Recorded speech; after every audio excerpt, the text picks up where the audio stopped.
아마 많은 사람들이 성경을 읽으면서 궁금해하고 또 의아하게 되는 허다한 질문들 중에 대표적인 것이 있다면 이런 것일 겁니다. 하나님께서 왜 선악을 알게 하는 나무를 만드시고 말씀하셨죠. 이 열매를 먹으면 너희가 반드시 죽을 것이다. 그 나무를 만드시고 왜 그것도 동산 한가운데 두셨을까 하는 겁니다. 먹으면 반드시 죽게 된다고 하셨잖아요. 그러면은 먹지 못하도록 처음부터 만들지 마셨거나 아니면 만드셨다 할지라도 사람 눈에 띄지 않고 사람들 손에 닿지 않은 곳에 두어야 되지 않겠습니까?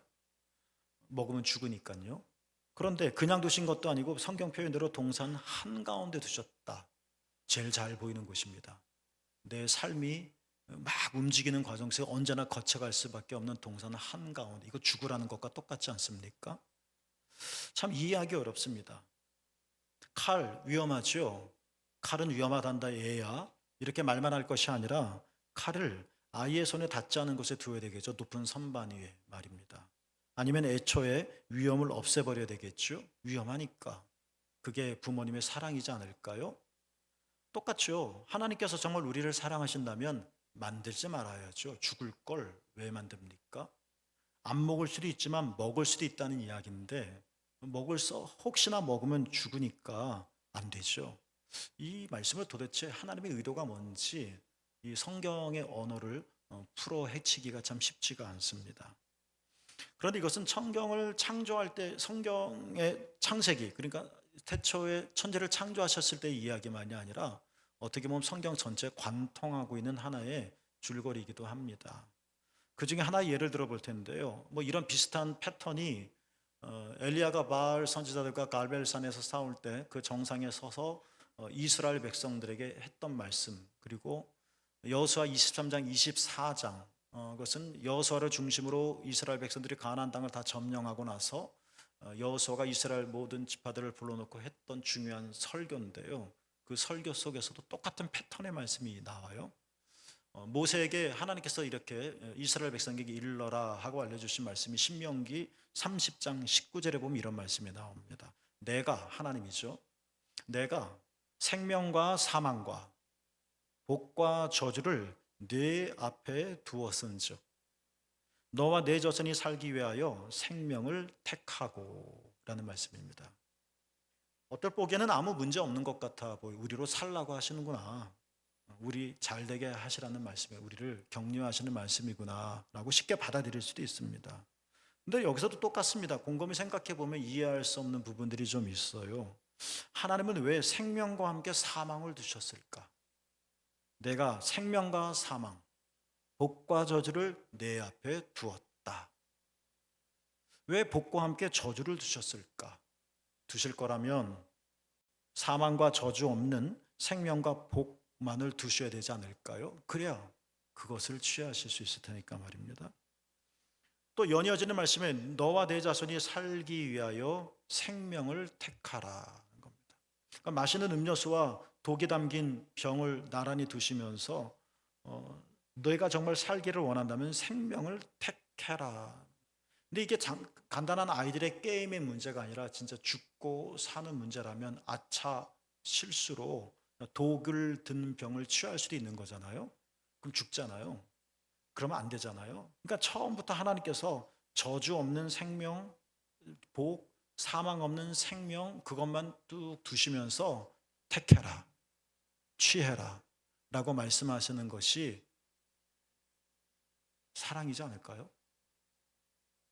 그런데 마치 무정한 부모님처럼 어른처럼 생명과 죽음을 나란히 밀어 넣으시고 생명을 선택해라 하는 말의 의미가 뭘까 하는 겁니다. 이것이 이런 패턴들이 이 모세의 말뿐만 아니라 신명기에도 여러 군데 나오고요. 그다음에 인간을 창조하실 때 이야기에서도 나와요. 이런 하나님의 의도를 우리는 어떻게 읽어낼 수 있을까 하는 겁니다. 하나님이 인간을 창조하실 땐 다른 피조물들을 창조할 때와 구별되어지는 몇 가지 중요한 특징이 있습니다. 저는 두 가지를 먼저 말씀을 드리려고 하는데 이 두 가지가 우리가 인간이잖아요. 하나님이 창조하신 뭐 사람은 다 다르고 생김새도 다르고 이름도 다르지만 그러니까 우리는 공통된 인간인데 하나님이 창조하신 인간으로서의 우리가 어떤 존재인가를 먼저 알고 인식하는 데 매우 중요한 해석이라고 봐서 두 가지를 말씀드리는데요. 예를 들어 첫 번째는 이겁니다.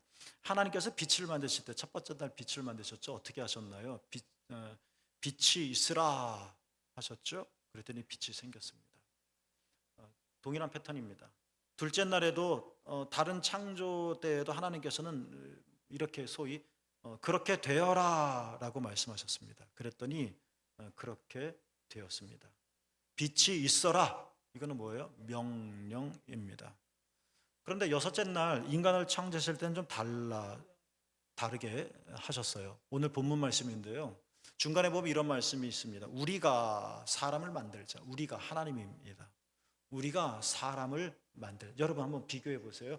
빛이 있으라 라는 주님의 말씀과 우리가 사람을 만들자라는 이 주님의 말씀, 어떤 차이가 있을까요?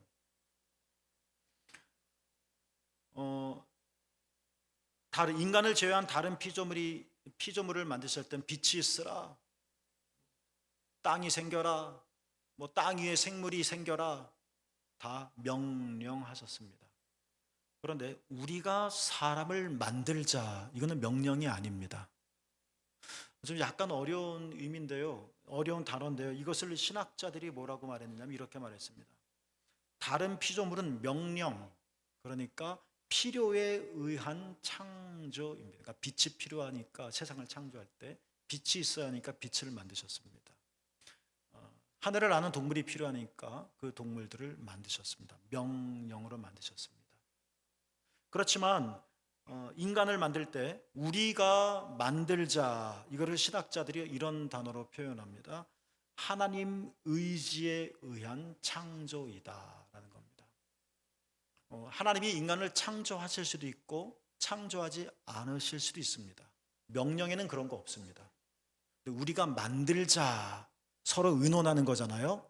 복수를 쓰면서 하나님이 하나님에게 말씀하시는 거잖아요. 이것은 우리가 만들 수도 있고 뭐 합의가 안 되면 못 만들 거 아닙니까? 예를 든다면 우리니까 삼일체 하나님이 싫다 그러면 안 만들 수도 있는 거잖아요. 그러니까 하나님 인간을 창조하실 수도 있고 창조하지 않으실 수도 있는데, 그러나 우리가 인간을 창조하자라는 의지가 있었다는 겁니다. 그러나 명령에는 그런 게 없었다는 거예요. 그러니까 여기서 중요한 단어, 인간에게 있는 중요한 단어, 다른 피조물과 구별되는 중요한 단어가 뭐냐면 의지, 하나님의 의지라는 겁니다. 두 번째, 인간 창조의 특징은 뭐냐면 우리가 잘 아는 것처럼 26절에 나와 있죠. 하나님의 형상을 따라 창조하셨다는 겁니다. 인간도요, 흙으로 만들어졌습니다. 동물들도 마찬가지고요. 인간을 하나님께서 흙으로 빚으시면서, 그러니까 인간에게도 생물학적인 동물적인 특성을 주셨습니다. 우리도 먹어야 되고요, 배설해야 되고요, 움직여야 되고요, 신진대사를 해야 되고요. 또 우리에게도 본능이 있어서 본능을 따라 살아가기도 하고요. 그러나 인간은 흙으로만 만들어진 것이 아니라 생명이 되기 과정 속에서 뭐가 있었습니까? 하나님의 형상을 따라, 하나님의 형상, 하나님을 닮았다는 거죠. 그러니까 우리는 흙으로 만들어진 동물적 특성도 가지고 있을 뿐만 아니라 하나님의 형상을 따라 하나님을 닮은 신적인 특성도 인간은 소유하고 있다라는 말입니다. 좀 어렵죠? 신학 문장이라서 좀 그런 것 같습니다. 정리하면 이렇습니다. 세 가지로 정리할 수 있을 것 같아요. 이거를 말씀드리려고 하는 건데 뭐냐면, 하나님은 우리가 사람을 만들자, 그러니까 선택의 의지를 가지고 인간을 창조하셨다. 인간을 창조하지 않으실 수도 있지만 의지를 가지고, 그러하고자 하는 마음을 가지고 인간을 창조하셨다라는 거고, 하나님이 그러셨다는 거고. 그런데 인간은, 그렇게 만들어진 인간은 하나님의 형상을 따라 창조되었다. 우리는 하나님을 닮았다는 말이고, 세 번째, 이걸 말씀드리려고 하는 겁니다. 그러니까 하나님이 그러하시듯 하나님을 닮게 창조된 우리 인간에게도 선택의 의지로서의 신적인 특성을 가지고 있다라는 말씀을 드리려고 하는 겁니다. 그러니까 우리는 멍멍 짖는 개가 아니에요. 우리는 그저 본능에 따라 사는 존재가 아니에요. 우리는 그것들을 토대로 하지만, 그러나 동물에게는 없는 하나님을 닮았으니까 신적인 특성이 있는데, 그게 뭐냐? 하나님이 인간을 창조하실 때처럼 선택의 의지가 있다. 의지가 있다는 겁니다. 의지. 우리 인간에게도. 이것을 우리가 익숙한 단어로 이렇게 표현할 수 있을 거예요. 웨슬리도 그랬고 많은 신학자들도 그랬습니다. 인간에겐 자유의지가 있다라는 말로 보통 사용을 합니다. 자, 그런데 지금까지는 성경의 신학자들의 해석이고요. 또 제가 이해하는 인간 창조의 의미이기도 하고요. 신학적인 이야기인데요. 우리에겐, 저와 여러분에게는 하나님이 부여하신 하나님의 성품, 자유의지, 선택의 의지가 있다는 겁니다. 여러분, 우리는 기계가 아니잖아요. 때로는 기계이기를 원할 때도 있죠. 내가 어떻게 불가항력적일 때. 우리는 시키는 대로 하는 존재가 아니잖아요. 그건 종이지. 우리는 이미 조작된 대로 사는 게 아니잖아요. 그럼 여러분의 태어나기 전부터 이미 조작되어져 있다면, 모든 여러분의 인생이 조작되어져 있다. 우리는 그래서 그거를 되풀이하는 삶밖에 살 수 없다. 그 삶이 의미 있는 걸까요? 그리고 하나님께서 우리를 이렇게 기계적으로 조작된 존재로 만드셨다면 이게 우리를 사랑하신다는 걸까요? 우리에게는 선택의 의지가 있다. 하나님이 그러셨듯이 우리에게는 그런 자유의지가, 그러니까 자유의지, 존 웨슬리가 말했었던 자유의지, 종교개혁자들이 말하는 자유의지는 자유의지가 있어? 그럼 이거 마음대로 할 수 있다는 거야? 그런 의미의 자유가 아닙니다. 그런 의미의 자유는 아니고 선택의 자유를 의미하는 겁니다. 구원론과 관련해서 하나님께서 우리를 구원의 은총으로 부르실 때 이 은총에 우리가 응답할 것인가 아니면 응답하지 않을 것인가 하는 이 자유를 말하는 거지, 내가 구원도 만들 수 있고 원하면 뭐든지 할 수 있어, 그런 자유의지를 말하는 게 아니에요. 우리는 기계가 아니다. 우리는 조작된 대로 사는 존재가 아니다. 하나님이 그러셨듯이 우리에게는 선택의 자유의지가 있다. 신학적인 말씀을 좀 드렸고요. 이제 그렇다면 여러분, 이렇게 우리가 소유하고 있는 선택의 자유의지가 우리 신앙생활 속에 어떻게 나타나는가, 어떤 의미인가를 좀 지금부터 본론인데요, 살펴보려고 합니다. 여러분에게 말씀드렸듯이 제가 하고 싶어 하는 것 중에 하나는 아직도 못하고 있지만 피아노를 치면서 이문세 노래를 부르는 거다라고 말씀드린 적이 있습니다. 제가 대학 들어갈 즈음에 이문세가 아주 대단한 가수였었거든요. 그의 노래를 안 부르면 대학생이 아니었을 만큼 저도 이문세 노래를 막 신나게, 그리고 지금도 가끔 우리 아이들과 노래방에 가면 이문세 노래를 주로 부릅니다. 이게 제 꿈이에요. 근데 두 개 다 안 돼요. 노래도 안 되고요. 워낙 음이 높잖아요. 그리고 또 하나는 피아노도 안 돼요. 피아노 치는 남자 멋있잖아요. 다 안 돼요. 나도 저렇게 좀 부르고 싶다. 꼭 이문세 노래는 아니더라도 부르고 싶은 노래가 있어서도 악보바다에서 악보를 다운받아서 가끔 이렇게 피아노를 치기는 하지만 굉장히 서툴죠. 어쩔 땐 답답해요. 원하는 대로 치지 못하니까 아쉽죠. 속상하기도 하죠. 그래서 이 속상함은, 현재의 속상함을 저는 어떻게 풀까요? 이렇게 여러분 아마 비슷한 패턴이 작동될 것 같은데, 우리 엄마는 왜 나한테 피아노를 안 가르치셨어? 라는 겁니다. 그때 엄마가 나한테 피아노 배워 하고 가르치셨다면 나는 지금 피아노를 잘 쳐서 내가 하고 싶은 노래를 마음껏 부를 수 있을 텐데, 왜 엄마는 나에게 가르쳐주지 않으신 거야? 하면서 엄마 탓으로 돌립니다. 근데 팩트는 뭐죠? 팩트는 뭔가요? 우리 엄마가 왜 그랬어? 하는 얘기는 현재 내가 겪고 있는 안타까움과 불행을 그런 식으로 스스로 위로하려고 하는 겁니다. 근데 진짜 팩트는 뭔가요? 어머니께서 저에게 피아노 가르쳐 배울 기회를 주지 않으신 게 아니라요. 제가 어렸을 때 저에게 말씀하셨거든요. 너도 한번 피아노 배워볼래? 라고. 저희 누나가 피아노를 배우고 있었으니까. 그래서 교회에서 막 반주도 하고 그러니까 또 삼촌이 막 노래를, 누나하고 막 노래를 부르는 것을 보면서 나도 피아노를 배워보고 싶다. 어머니께서 너도 한번 배워봐라. 누나 다니는 학원에 가봐라.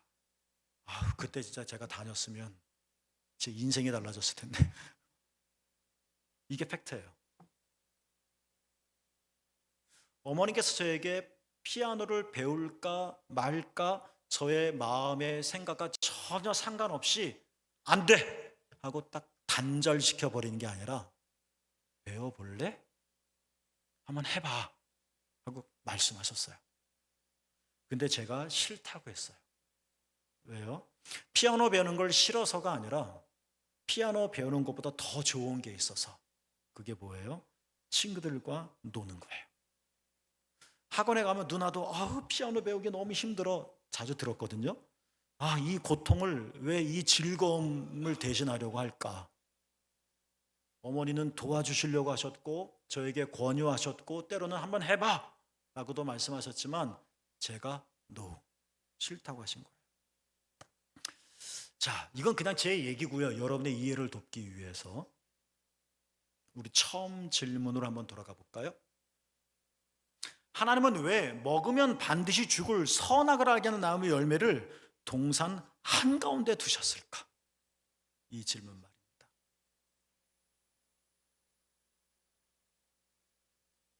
아담이 막 먹는 순간에 안 돼! 하면서 시간을 딱 멈추셔서 그의 손에 든 이 열매를 왜 뺏지 않으셨을까? 먹으면 죽는데. 우리는 그 이후의 삶을 살고 있죠? 이미 아담이 이를 저지른 이유. 우리는 그 원죄를 가지고 태어났다고 고백하고 있죠. 그러니까 내가 지금 피아노를 못 친다는 이 속상함이, 마음껏 내가 하고 싶은 걸 하지 못해 라는 이 속상함이 왜 엄마는 하면서 과거로 돌아가 풀고 있죠. 팩트가 아님에도 불구하고. 그런 것처럼 우리 인생에 겪는 이 원죄로 인한 악과 고난 때문에 우리가 신음하고 아파하는데, 그러니까 이 아픔, 현재의 불행을 우리는 과거로 돌아가서 얘기하는 거예요. 왜 그때 하나님께서 막지 않으셨어? 왜 하나님이 이 나무를 동산 가운데 두신 거야? 팩트는 뭘까요? 똑같이 질문할 수 있는 거예요. 팩트는 뭘까? 하나님이 정말 이 열매를 먹으면 어떤 일이 일어날지 몰라서 놔두셨던 것일까? 아니면 알지만 계모처럼 무관심하신 건가? 무정한 부모처럼 먹을래? 말래? 네가 알아서 해?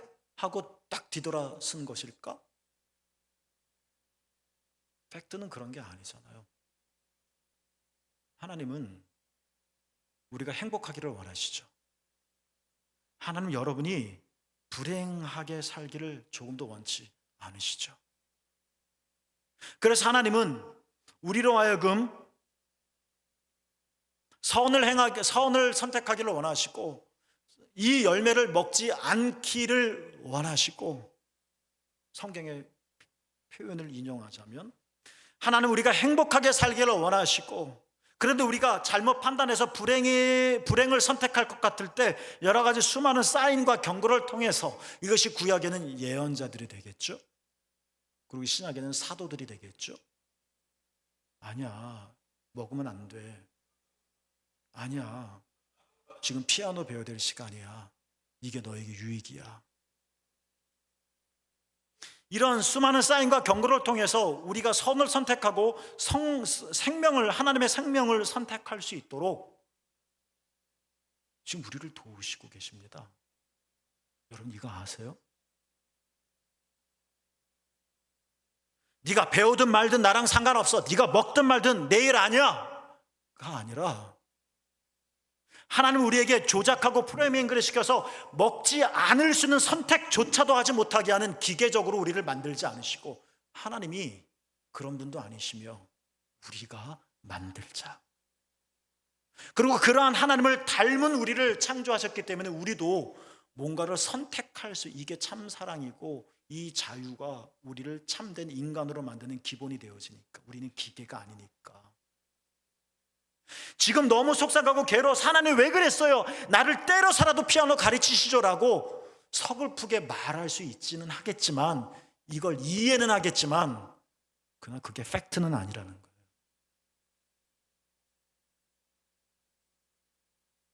성경의 표현이 참 재밌죠.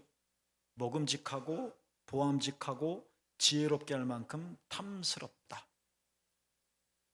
마치 제 안에 나도 피아노 배우고 싶다는 마음이 있지만 동시에 지금 친구들이 나를 부르는 이 소리를 내가 참지 못해서 피아노 학원 딸랑딸랑 책 들고 가는, 꾸중 들으면서 배우는 이 어려운 시간보다 신나게 땀 흘리면서 친구들과 노는 게 더 유쾌하고 너무 기분이 좋아서, 이게 먹음직하고 보암직하고 지혜롭게 할 만큼 탐스럽게 하는, 끌리는 우리의 본성과 같은 것이 아닐까? 여러분, 우리가 언제까지 하나님 탓할 건가? 우리가 물론 너무 속상하면 하나님 왜 이랬어요? 라고 말할 수는 있겠지만 우리 언제까지 그렇게 그걸 기정사실하며 살 것인가? 이 나의 삶의 고통을 왜 자꾸 무고한 하나님 탓하며 살 것인가? 왜 하나님 거기다가 선악을 알게 나무를 심어 놓으셨어요? 왜 내가 먹을 때 막지 않으셨어요? 필사적으로 내 손을 휘두르시지 왜 가만히 두셨어요? 아니 엄마는 왜 나를 안 가르치셨어요? 왜 안 가르치셨어요? 제가 이 나이 돼서 옛날 얘기하면서 왜 안 가르치셨어요? 라고 말하는 건 감정적으로는 이해될 말이지만 어린아이 같은 일이죠. 이건 애기짓이잖아요. 애기짓. 우리가 그런 건가요? 너 배워. 그러면은 나는 선택할, 생각할 틈도 없이 그냥 꼬박꼬박 기계적으로 학원 가서 배워야 되는 걸까요? 너 공부해. 그러면 내 안엔 정말 조금의 놀고도 싶은 욕망이 터져나오지 않을 정도로 공부만 몰두하는, 이게 우리인가요? 우리가 그렇게 살기를 원하나요? 이게 진짜 삶일까요?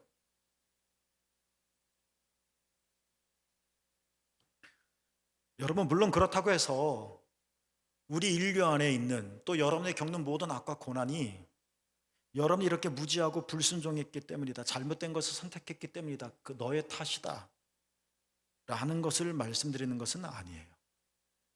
여러분의 판단과 여러분의 행동과 상관없이 그저 우리에게 주어진 억압의 사실이 많이 있습니다. 전쟁이 여러분이 일으키셨나요? 우린 그냥 소시민처럼 잘 성실하게 살고 있는데 전쟁이 터지는 거잖아요. 우린 거기서 신음하는 것처럼 말이죠. 어쩔 수 없이. 이렇게 내 능력과 내 의지와 상관없이 내 삶을 움켜쥐고 있는 악과 고난이 버젓이 있기는 해요. 그러나 그렇다고 하더라도 상당 부분 우리가 겪는 이 아픔과 슬픔은 내가 잘못 선택한 것, 먹음직하고 보암직하고 지혜롭게 할 만큼 탐스럽게 끌리는 내 안의 욕망이 하나님께서 하나님의 거룩한 성품으로 넣어주신 나를 참 인간으로 만든, 기계가 아닌 심장 뛰는 인간으로 만들어주신 이 고결한 사랑 때문에 자유의지를 주셨는데 이 본능에 끌려서 내가 울컥하며 벌컥 그냥 악을 선택해버린,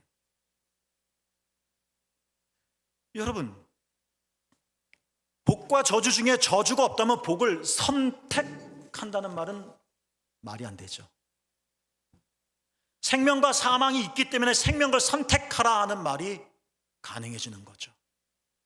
생명만 있고 복만 있다면 선택의 여지도 없는 거죠. 내가 오늘 된장을 먹을 거냐 김치찌개를 먹을 거냐, 선택의 여지가 없다면 우리는 그냥 프로그래밍 되어져 있는 대로 사는 것뿐이죠. 이게 참다운 삶이라고 말할 수 있을까요? 내 삶이 내 마음대로 되지 않아서 너무 속상하니까 그래도 하나님 좀 이렇게 좀 해주세요. 우리가 기도도 하고 요청도 하고 아쉬움도 토로하지만 여러분, 우리에게 그런 선택의 자유가 없다면 우리 진짜 사랑받는 자일까요? 내 아들이니까 귀하게 여기잖아요. 이런 선택의 자유가 있기 때문에 우리는 사랑받는 자이고 존귀함을 가지고 있는 자이잖아요. 오히려 저는 선악을 알게 한 나무를 한가운데 두었다. 이건 단순히 공간의 문제, 장소의 문제가 아니라 우리 삶에서 피할 수 없는 중심의 문제라는 뜻으로 해석하고 싶고요. 이것이 진짜 인간을 인간되게 한다. 내가 거부할 수 있는 자유도 없다면, 내가 뭔가를 선택할 수 있는 만한 자유마저 없다면 우리는 왜 사는 걸까요? 우리에게 그러면 의식이라고 하는 것이 가능한 걸까요? 내가 없는 것과 똑같은 거겠죠. 인간이 아닌 거죠. 그러나 우리는 안타깝게도 우리 안에 놀고 싶은 이 충동이 더 강해서 우리는 잘못 선택하고, 그러나 하나님은 그러면 안 돼 하면서 나를 끊임없이 피아노 학원으로 보내고자 하는 여러 가지 사인과 경고와 교훈과 훈계를 끊임없이 우리에게 던져주시고, 하나님의 때로는 정말 필요해서 강제로 우리를 멱살 붙잡고 어디로 끌고 가실 수는 있겠지만, 어느 한 경우에는 그럴 수 있겠지만 우리의 모든 숨 하나하나가 다 그런가. 내 숨조차도 내가 쉬는 게 아니라 하나님이 쉬게끔 하시는 거라면 이 심장이 뛴다는 의미가 뭘까요?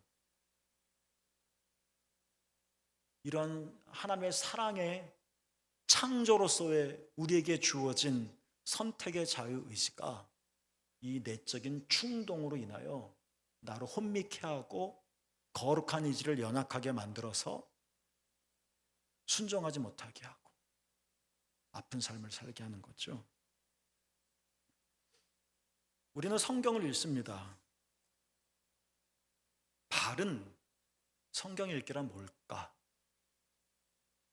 여러 교수들이 말하는 것처럼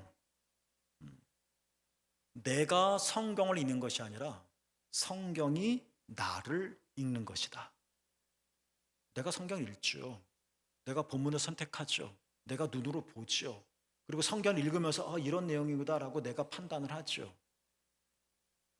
그러나 내가 성경을 펴고 내가 성경을 읽어 쭉 내려가지만 바른 성경에 진입한다는 이야기는 나의 그 읽기 속에서 결국은 성경이 내게 묻는다는 겁니다. 내가 창세기를 선택하고 내가 여호수아를 선택하고 마태복음을 선택하고 내가 읽어가지만 성경에 눈이 있어요? 없죠. 내가 읽어가지만 진짜 성경 읽기는 그 나의 읽는 행위 속에서 더 깊이 들어가는 어느 한 지점에 성경이 나에게 묻는 것을 듣게 된다는 겁니다. 이 질문이 뭐냐면 성경은 우리에게 늘 이렇게 묻는다는 거예요. 너는 누구냐? 성경을 읽는 너는 누구냐? 하는 겁니다. 그냥 보편타당한 보편 인류 존재로서의 인간이 누구냐라는 철학적인 질문을 하는 게 아니라 지금 성경 앞에서 성경 몇 장 몇 절을 읽고 있는 너는 누구냐? 나를 묻는 거예요. 나. 그러니까 성경을 읽는다는 이야기는 나를 발견한다는 이야기예요. 우리가 그 질문을 듣는 순간 우리는 나도 모르게 대답하게 되죠. 전혀 몰라서가 아니라 이 세상에 쫓겨다 보니까 모래 속에 감춰져 있던 이 대답을 그때 질문을 들으면서 끄집어냅니다. 맞아요. 저는 그리스도인이에요. 몰랐던 대답이 아니에요. 잊혔던 대답이지. 맞아요. 너는 누구야? 맞아요. 하나님이 저를 사랑하시죠. 이 대답을 나도 모르게 하게 된다는 겁니다. 오늘은 한번 읽어볼까 막 읽다가 아브라함이 이랬네, 모세가 이랬네, 다윗이 이랬구나, 예수님이 이런 말씀하셨네를 하나하나 내가 내 눈으로 흡입하면서 어느 한 지점에 이르러서는 성경이 나에게 질문한다고요. 너는 누구니? 그때 나도 모르게 나도 이 삶에 지쳐서 끌려가던 내 삶 속에서 보석과 같은 이 답을 끄집어냅니다. 맞아요, 주님. 나는 예수 그리스도의 구원의 은총을 받은 자지요 라고 말이죠. 낯선 대답이 아니에요. 잊혀진 대답을 다시 찾아내는 거죠. 묵상은 뭘까? 묵상. 성경책 옆에 혹은 노트 옆에 있냐 줄기 써댄 내용이 묵상이 아니라, 그 글자가 묵상이 아니라, 다른 사람들은 발견하지 못한 놀라운 신비와 와 이런 것도 있어 감탄할 만한 내용들을 찾아내는 게 묵상이 아니라, 묵상은 뭐예요? 너는 누구니? 라는 질문을 듣게 되는 순간, 아 맞아요 주님, 내가 누구죠? 내가 그리스도인이죠. 내가 하나님의 형상을 품은 자이죠 라고 나로 각성하게 되는 순간, 묵상은 뭡니까? 내가 그리스도인이죠. 맞아요.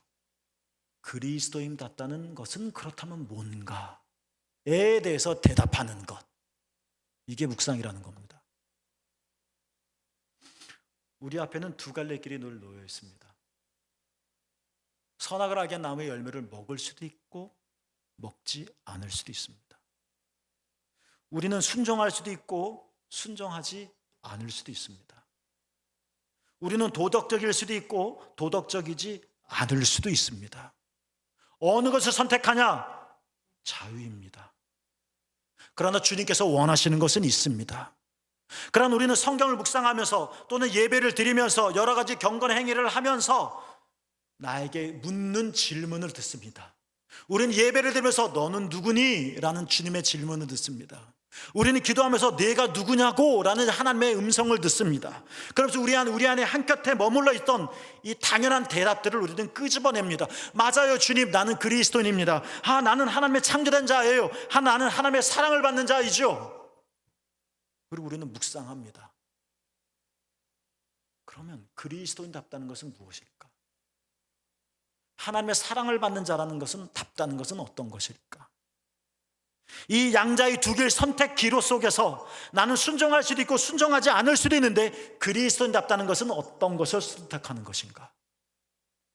나는 도덕적일 수도 있고 도덕적이지 않을 수도 있는데, 그 자유가 나에게는 있는데, 내가 하나님의 사랑받는 자라면, 이런 자의식을 우리가 품게 된다면 나는 무엇을 선택해야 할 것인가?